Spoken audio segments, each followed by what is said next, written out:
Start करने जा रहे हैं चैप्टर 7 का। जो हमारा चैप्टर 7 था, सबसे पहले हमने उसमें डिस्टेंस फॉर्मूला पढ़ा। आज हम इसमें बात करेंगे सेक्शन फॉर्मूला की। पहले हमने क्या पढ़ा? Distance formula. आज हम बच्चे बात करने जा रहे हैं, जो हमारा टॉपिक है वो बच्चे हमारा टॉपिक है सेक्शन फॉर्मूला।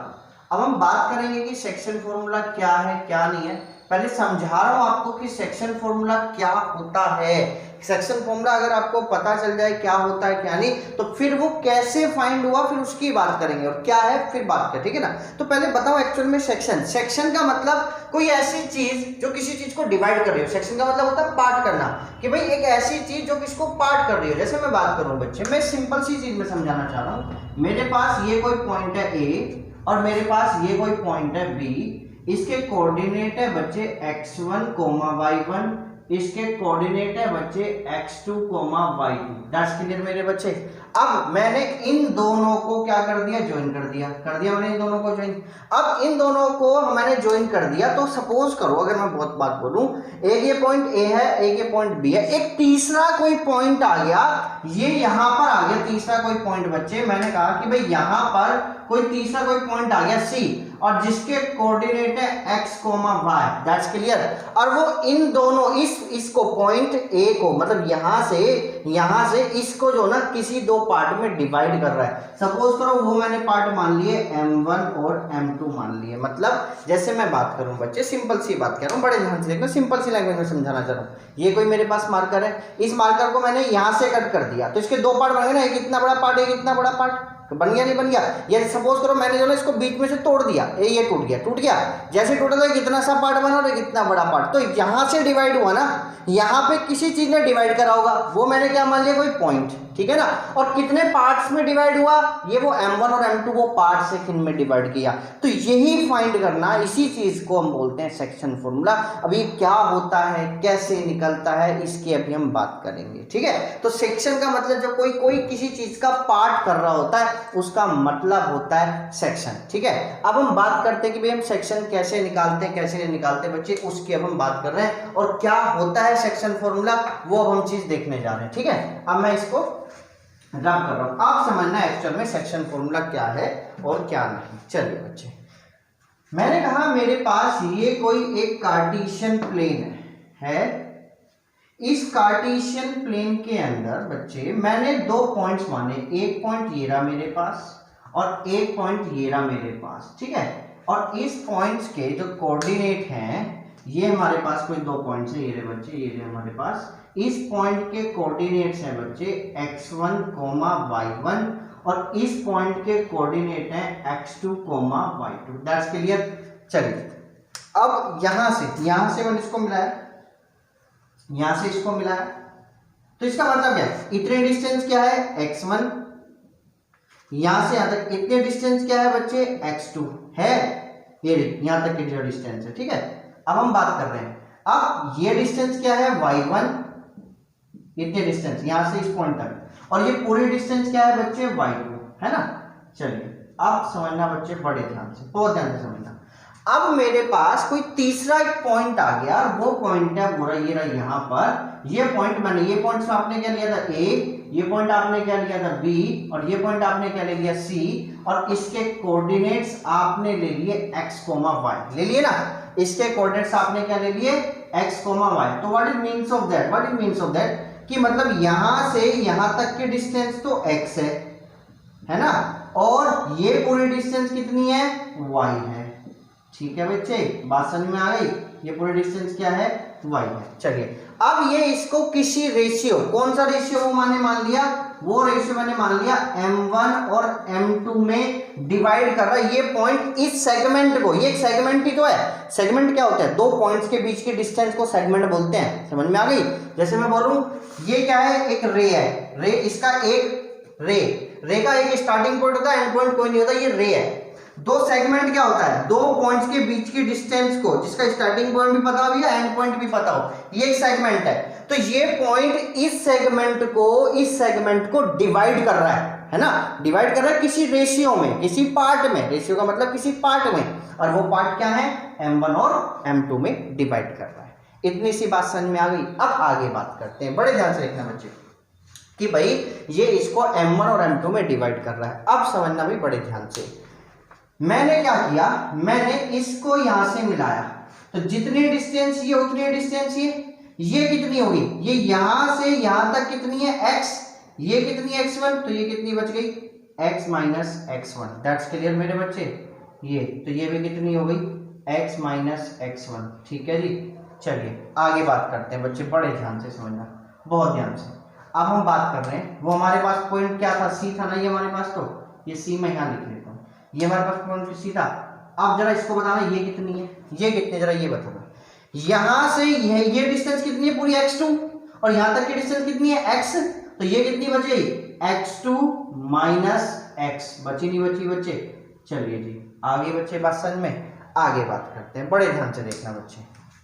तो मुझे ये बताओ ये कितनी बची होगी, ये पूरी कितनी है y, ये पूरी कितनी है y1, तो ये कितनी बच गई y माइनस के y1। That's clear. चलिए तो ये पूरी कितनी है y2, और इतना पूरा पार्ट क्या था y, तो ये कितनी बच गई y2 minus y। That's clear. चलिए अब मैं जो ना नेमिंग कर रहा हूँ, नेमिंग को बड़े ध्यान से रखना, ध्यान A C B और ये लिखा D और ये लिखा बच्चे मैंने E, और यहाँ पर जो ना आपको लिख रहा हूँ मैं सारी चीजें लिख रहा हूँ बच्चे, मैं बड़े ध्यान से देखना। AC कितना है M1, इतना पार्ट तो M1 ही तो है, इतना जो पार्ट्स जो डिवाइड करा वो M1 ही तो है।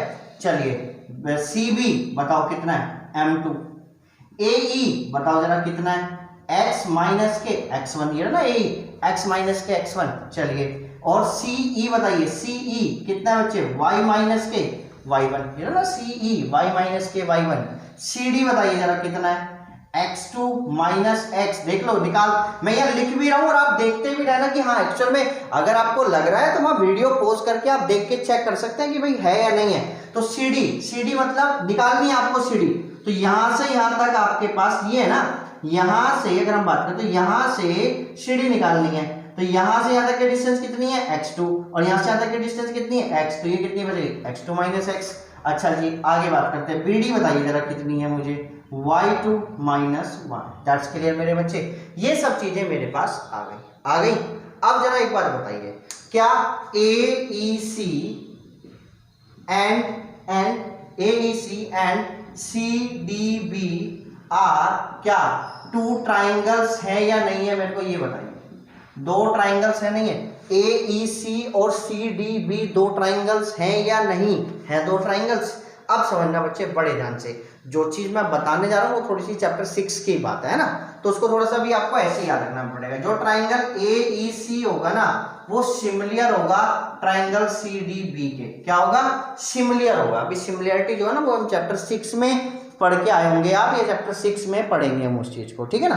तो जो ट्राइंगल AEC है वो सिमिलर होगा ट्राइंगल CDB के, ठीक है, बाय किससे AA प्रॉपर्टी से। ये सब चीजें अभी सिखाएंगे हम चैप्टर 6 के अंदर भी आपको सिखा देंगे, ठीक है। चलिए अब इसको थोड़ा सा याद रखना क्योंकि हमारा इसका काम नहीं है इस चैप्टर में, बस इसको प्रूफ के लिए यूज कर रहे हैं, ठीक है। अब जब दो ट्राइंगल सिमिलर हो जाते हैं ना, अब जैसे मैं बता रहा हूं बड़े ध्यान से देखना बच्चे, ये वाला ट्राइंगल इस वाले ट्राइंगल के सिमिलर हो गया तो इनकी कोरस्पॉन्डिंग साइड्स का रेशियो इक्वल हो जाता है। कोरस्पॉन्डिंग साइड मतलब कैसे, तो जो इनका होगा AC अपॉन में CB इक्वल हो जाएगा AE अपॉन में CD के इक्वल हो जाएगा EC अपॉन में DB के। मतलब ये वाली साइड इसके कोरस्पोंडेंस, ये वाली साइड इसके कोरस्पोंडेंस, ये वाली साइड इसके कोरस्पोंडेंस, ठीक है ना। इनका रेशियो क्या हो गया आपस में इक्वल हो गया। अब समझना बच्चे बड़े ध्यान से, ये चीज थोड़ी सी मेरी चैप्टर 6 की है, इसको भी ऐसे एज्यूम करके चलना कि हाँ भाई ये कोई चीज होती है। चैप्टर 6 में अगर आप इसको पढ़ चुके हो तो बहुत जल्दी बात ही समझ में आ जाती। चलिए अब AC क्या है, AC M1 अपॉन में CB क्या है जरा बताइए, ये लिखी मैंने सारी चीजें M2 इक्वल AE बताओ क्या है x माइनस x1 अपॉन में CD क्या है जरा बताना x2 माइनस x, है ना, इज इक्वल टू EC बताओ जरा क्या है, EC मतलब C y माइनस के y1 अपॉन में BD बताओ कितनी है y2 माइनस के y, है नहीं है मेरे बच्चे। अब जरा आगे बात करते हैं, अब मैं इसको और इसको पहले मैं इसको और इसको ले रहा हूं एक साथ, ठीक है, इन दोनों को पहले मैं क्या ले रहा हूं M1 अपॉन में M2 इक्वल टू में x माइनस x1 अपॉन में x2 minus x। That's clear, ठीक है बच्चे, इन दोनों को एक साथ ले लिया, फिर इन दोनों को लेंगे। अब आपको भैया फिर इन दोनों को क्यों नहीं ले रहे, क्यों नहीं, क्योंकि मैं m1 और m2 को एक बार x वाले से कंपेयर कर रहा हूं और एक बार m1 और m2 को एक बार y वाले से कंपेयर करूंगा, इसलिए मैं ले रहा हूं किसी चीज को प्रूफ करने के लिए। चलिए इन दोनों की क्रॉस मल्टीप्लाई कर दो जरा, कितना हो गया m1 x2 minus x is equal to m2 x minus के x1। ठीक है, आगे मल्टीप्लाई करिए, कितना आया m1 x2 minus m1 x is equal to m2 x minus m2 x1। That's clear मेरे बच्चे, अंदर मल्टीप्लाई कर दिया बच्चे मैंने m2 x1। चलिए बड़े ध्यान से देखना बच्चे, बहुत ध्यान से। अब मैं क्या कर रहा हूँ, x वाले एक तरफ विदाउट x वाले एक तरफ, तो कितना हो गया ये m1x plus m2x is equal to m1 x2 plus m2 x1। That's clear मेरे बच्चे। अब आ गया यहां से कौन बताइए क्या आ गया, x, अंदर कितना आया m1 plus m2 equal to m1 x2 plus m2 x1। ठीक है, देखो ना कैसे भैया, माइनस के जाके प्लस हो गया, माइनस के जाके प्लस हो गया, तो सब प्लस प्लस की आ गए हमारे। ठीक है, अब आ गया ये, तो मैंने x इज इक्वल टू क्या बोल सकता हूं मैं, m1 x2 plus m2 x1 upon में, ये मल्टीप्लाई में आगे किस में हो जाएगा, डिवाइड में, तो m1 प्लस m2। तो ये होता है सेक्शन फॉर्मूला, इसको बोलते हैं हम सेक्शन फॉर्मूला। क्यों, क्योंकि यही तो पॉइंट था ना C जिसने इस सेगमेंट को डिवाइड किया था, और ये पॉइंट के दो कोऑर्डिनेट थे, एक x का और एक y का। तो ये किसका कोऑर्डिनेट निकला है, x का। अब मैं किसका निकालूंगा, y का। y का कब निकलेगा, जब मैं इन दोनों को आपस में क्या कर लूंगा, कंपेयर कर लूंगा, सेम काम करूंगा, सेम क्रॉस मल्टीप्लाई करूंगा। जैसे मैं क्रॉस मल्टीप्लाई करूंगा तो उस टाइम पे y का भी सेम फॉर्मूला आ जाएगा, m1 y2 plus m2 y1 upon में m1 प्लस m2। तो बच्चे हमारे पास इन दोनों फॉर्मूले को बोलते हैं हम सेक्शन फॉर्मूला। ये x कोऑर्डिनेट निकालने का होता है और ये y कोऑर्डिनेट निकालने का होता है। ठीक है मेरे बच्चे, तो फॉर्मूला याद कैसे रखेंगे आप, x is equal to m1 के साथ x2 आ रहा है और m2 के साथ x1 आ रहा है। बस देख लो, यहाँ भी देखो m1 के साथ y2 आ रहा है और m2 के साथ y1 आ रहा है, सिंपल सा फॉर्मूला, और अपॉन में m1 plus m2। That's clear मेरे बच्चे। फिर लिख ले रहा हूं, यहाँ पर x1 x2 कोऑर्डिनेट्स होते हैं उन दो पॉइंट्स के, उन सेगमेंट के एंड पॉइंट्स के, और m1 m2 क्या होते हैं, रेशियो होते हैं। m1 m2 क्या होते हैं, रेशियो, जिसमें वो उसको क्या करता है, डिवाइड करता है। समझ में आ गई मेरे बच्चे। तो ये दोनों सेक्शन फॉर्मूला आपको पता चल गया। तो अगर आपसे कोई पूछे what the section formula, section formula is, एक x कोऑर्डिनेट का होता है, एक y कोऑर्डिनेट का। तो क्या होता है section formula, x is equal to m1 x2 plus m2 x1 upon में m1 प्लस m2, और y is equal to m1 y2 plus m2 y1 upon में m1 प्लस के m2। दैट्स क्लियर मेरे बच्चे, बात समझ में आ गई। इसको लिखिए जल्दी तेजी से, तो pause the video to note it down. चलिए बच्चे, बेटा अब आपने सेक्शन फॉर्मूला प्रूफ कर लिया। फिर देखो एक बार फिर बता दे रहा हूँ, याद रखने का तरीका बड़ा आसान सेक्शन फॉर्मूला का। क्या कैसे आपको याद रखना है कि भाई ये हमारे पास कोई एक लाइन सेगमेंट है, इसके कोऑर्डिनेट a है, इसके कोऑर्डिनेट b है, ये एक पॉइंट है x1, y1, इसके जो हमारे पास कोऑर्डिनेट है वो है x2, y2, और एक हमारे को कोई पॉइंट है बीच में, हमने मान लिया कोई भी C जो इसको m1 और m2 रेशियो में डिवाइड कर रहा है मेरे बच्चे, और जिसके कोऑर्डिनेट है x, y, इसी के कोऑर्डिनेट है x, y। तो x निकालने का फॉर्मूला आपको क्या बताया था बच्चे मैंने, m1 x2 plus m2 x1 upon में m1 प्लस m2, और बच्चे y निकालने का formula m1 y2 plus m2 y1 upon में m1 plus m2। That's clear मेरे बच्चे। तो ये हमारे पास थे सेक्शन फॉर्मूला, इसी को हम क्या बोलते हैं, सेक्शन फॉर्मूले। इन्हीं फॉर्मूले को हम बोलते हैं सेक्शन फॉर्मूले। अब बात करते हैं, अब जरा बच्चे बड़े ध्यान से समझना कि भाई अब हम बात कर रहे हैं किस फॉर्मूले की, mid point formula. What is the means of that, mid point फॉर्मूले का मतलब क्या है, मिड पॉइंट फॉर्मूले का मतलब है कि भाई अब की बार हमारे पास कोई लाइन सेगमेंट है हीरा, ठीक है बच्चे, ये हमारे पास लाइन सेगमेंट, हमने इसके पॉइंट मान लिए P और इसका मान लिया Q, और ये है x1, y1, और ये है x2, y2। और बच्चे इस बार कोई पॉइंट है, इसके बाद कोई पॉइंट है, और वो जो पॉइंट है वो हमने मान लिया R, और ये जो R पॉइंट है ये इस सेगमेंट को बिल्कुल बीच में से डिवाइड कर रहा है। What it means of the mid point, इस मिड पॉइंट का मतलब क्या है कि जो वो किसी भी सेगमेंट को कहां से डिवाइड कर रहा है, बिल्कुल बीच में से। मिड पॉइंट का मतलब बिल्कुल बीचों बीच। बात समझ में आ गई मेरे बच्चे?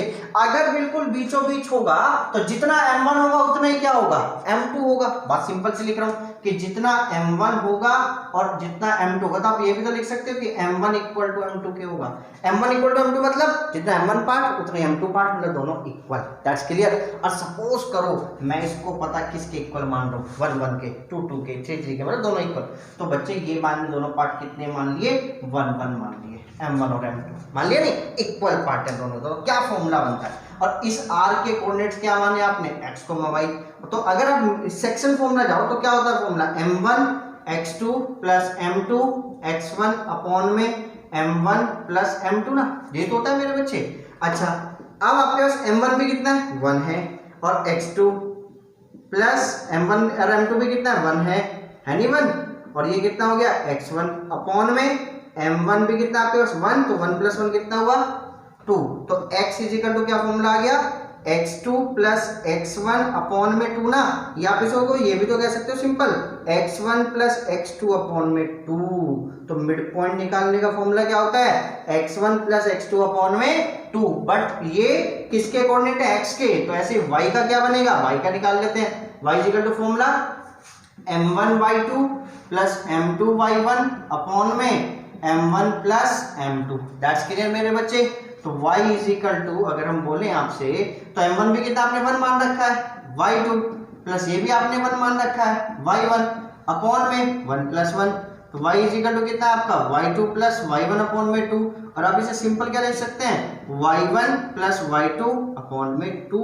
That's clear. तो दीज फॉर्मूले are known as mid point formula. तो क्या होता है mid point formula, x coordinate निकालने का x1 प्लस x2 अपॉन में 2, और y कोऑर्डिनेट निकालने का y1 प्लस y2 अपॉन में 2। अब देखो जरा हम बात करते हैं, इस पे क्वेश्चन भी ले लेते हैं छोटा सा, कि भाई हमारे पास ये दो कोई कोऑर्डिनेट्स हैं, और इस ये कोऑर्डिनेट हमने मान रखा है यहाँ पर, ये मान रखा है E और ये मान रखा है F, ठीक है बच्चे, और इसके पॉइंट है 1,2, इसके पॉइंट है बच्चे -3,4। That's clear.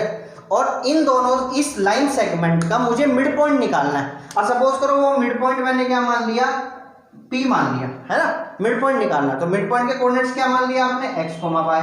तो वो खुद कह रहा है क्वेश्चन में कि मिड पॉइंट निकालने, क्या निकालने, मिड पॉइंट। तो क्या हो जाएगा, x निकाल दो direct, x1 plus x2, x1 plus x2 upon में 2। तो जरा बताना क्या हो जाएगा, 1 माइनस 3, भाई प्लस है ना, बट है कितना माइनस, तो प्लस माइनस माइनस अपॉन में 2। तो x इजिकल टू -2 अपॉन में 2, तो कितना आया x इजिकल टू -1। ऐसे ही बच्चे y is equal to y1 plus y2 upon में 2। तो y इजिकल टू y1 कितना है 2 प्लस y2 कितना है 4 अपॉन में 2, तो 6 अपॉन में 2 कितना है बच्चे 3। तो आ गया आपके पास x और y के पॉइंट। तो इसके मिड पॉइंट क्या आ गए, -1,3। दैट्स क्लियर मेरे बच्चे। तो मिड पॉइंट फॉर्मूला बना सेक्शन फॉर्मूले से ही है, बट मिड पॉइंट क्यों बोला गया, जब m1 इक्वल टू m2 के हो जाए, वो इक्वल टू 1 भी हो, इक्वल टू 2 हो, कुछ भी हो, बट दोनों पार्ट इक्वल होने चाहिए। उसी फॉर्मूले को बोलते हैं मिड पॉइंट फॉर्मूला। बात समझ में आ गई मेरे बच्चे? तो pause the video to note it down. चलिए बेटा, अब हम बात करते हैं एक्सरसाइज के क्वेश्चन नंबर फर्स्ट की। क्या कह रहा है, फाइंड द कोऑर्डिनेट्स। वो कोऑर्डिनेट्स आपको फाइंड करने हैं ऑफ द पॉइंट, किस कोऑर्डिनेट किस पॉइंट के, विच डिवाइड, जो डिवाइड कर रहा है the join of 2 point. Suppose करो भाई मैंने इन दोनों पॉइंट्स को ज्वाइन कर दिया, एक पॉइंट ये रहा, एक पॉइंट ये रहा। ये वाला पॉइंट क्या था -1,7, ये वाला पॉइंट क्या था 4,-3। कोई इन दोनों को ज्वाइन कर रहा है, ये कर रहा है। अब इन दोनों ज्वाइन ऑफ 2 पॉइंट्स, और वो क्या कर रहा है, डिवाइड कर रहा है एक कोई पॉइंट। ये सपोज करो कोई पॉइंट डिवाइड कर रहा है जिसके कोऑर्डिनेट आपने क्या मान लिए x, y, और किस रेशियो में डिवाइड कर रहा है, इन द रेशियो, किस में बच्चे 2:3 में। तो रेशियो ये हो गया बच्चे 2:3। That's clear. ये आप सपोज करो a मान लो, इसको मान लो b मान लो। बस आपने क्या, लेट द पॉइंट, कौन सा मेरे बच्चे, पॉइंट इसका नाम ले लो, यहाँ पर इसका ले लो p मान लेते हैं। Let the point p whose coordinate क्या मेरे बच्चे x, y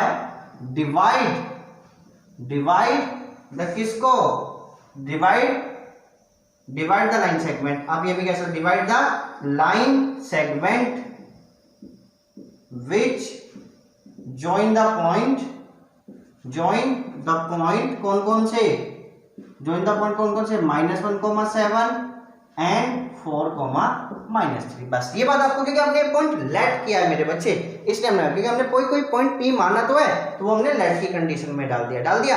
अब मेरे को क्या निकालना है, x के कोऑर्डिनेट, मेरे पास सब कुछ है, x1 ये रहा, y1 ये रहा, m1 ये रहा, m2 ये रहा, x2 ये रहा, y2 ये रहा, बस सिंपल सी बात है। क्या निकालना है, x निकालना है, तो आप जानते हो formula, x = m1 x2 + m2 x1 upon में m1 + m2, दैट्स क्लियर। तो x = मेरे बच्चे m1 के आपके पास 2, यहाँ लिख भी सकते हो आप, यहाँ आप लिख भी सकते हो छोटा छोटा सा इसके ऊपर, ये x1 ये y1 ये m1 ये m2 ये x2 ये y2, बस आ गया मेरे बच्चे बात समझ में। चलिए तो कितना होगा, 2 इंटू x2 कितना है बच्चे जरा बताना, 4 प्लस के, m2 कितना है बच्चे 3, x1 कितना है मेरे बच्चे -1 अपॉन में 2 + 3, तो x = 4 × 2 = 8 और प्लस माइनस माइनस 3 अपॉन में 5, तो x = 5 अपॉन में 5 कितना है मेरे बच्चे 1 आ गया, दैट्स क्लियर। आगे बात करते हैं हम, आगे हम किसका निकाल रहे हैं, y का, तो y = m1 y2 + m2 y1 upon में m1 + के m2, तो y = मेरे बच्चे कितना हो जाएगा आपके पास m1 y2 ना, तो m1 कितना है जरा बताना आप मुझे, m1 है आपके पास 2, y2 कितना है जरा बताना -3 + m2 कितना है 3, y1 कितना है 7 अपॉन में 5, 3 + 2, y = -6 + 21 अपॉन में 5, तो y = 15/5, तो y = कितना आ गया बच्चे 3, तो कोऑर्डिनेट्स कितना आ गया मेरे बच्चे, देन कोऑर्डिनेट्स कितने आ गए, कोऑर्डिनेट्स इज क्या है 1,3, 1,3, बस दैट्स इट, आगे मेरे बच्चे पास में। तो क्या यूज करा है मैंने, वो पॉइंट निकाला जो इस सेगमेंट को डिवाइड करा था, किस रेशियो में, 2:3 में। तो रेशियो का मतलब मैंने आपको बताया था पार्ट्स, और उन्हीं को क्या बोलते हैं रेशियो का, m1:m2 बोलते हैं, दैट्स क्लियर मेरे बच्चे। तो यहाँ तक आपके पास होता है एक्सरसाइज 7.2। अब 7.2 के आपको क्वेश्चंस ट्राई करने हैं, और कुछ क्वेश्चंस अभी मैं भी आपको दूंगा रेशियो से रिलेटेड, फिर उसके बाद हम आगे बात करेंगे, ठीक है, लिख लीजिए इसको, थैंक यू।